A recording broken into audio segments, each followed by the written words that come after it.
কোনো চালু থাকা সামাজিক প্রকল্প বন্ধ হচ্ছে না, কোনো চালু থাকা সামাজিক প্রকল্প বন্ধ হচ্ছে না, কোনো সামাজিক চালু থাকা প্রকল্প, এটা আমরা আমাদের কর্মসূচি মানে প্রচারকালীনও বলেছি। কোনো চালু থাকা সামাজিক প্রকল্প সে 30 বছর আগের হতে পারে, 10 বছর আগের হতে পারে, কোনো সামাজিক প্রকল্প আমরা বন্ধ করছি না। আমরা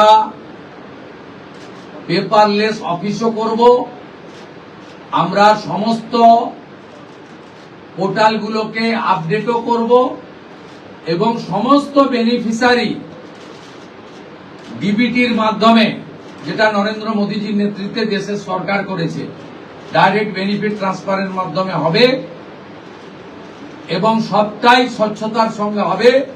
আপনার প্রশ্নের উত্তরে আমি পরিষ্কার বলে দিই, যে স্কিমটার কথা আপনি বলেছেন, আমি শুধু ওই স্কিমটা নয়, চালু থাকা কোনো সামাজিক কল্যাণকর কর্মসূচি বন্ধ এই সরকার করছে না, কিন্তু ট্রান্সপারেন্ট স্বচ্ছতার সঙ্গে সেগুলো হবে। কোন মৃত ব্যক্তি তিনি কোন সামাজিক প্রকল্পের সুযোগ পেতে পারেন না, আপনিও বলবেন না পাওয়া উচিত।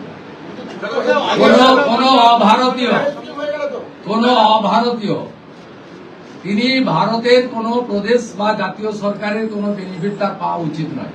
অর্থাৎ আমার প্রশ্নে, আপনার প্রশ্নের মধ্যে আমার সব উত্তর আছে।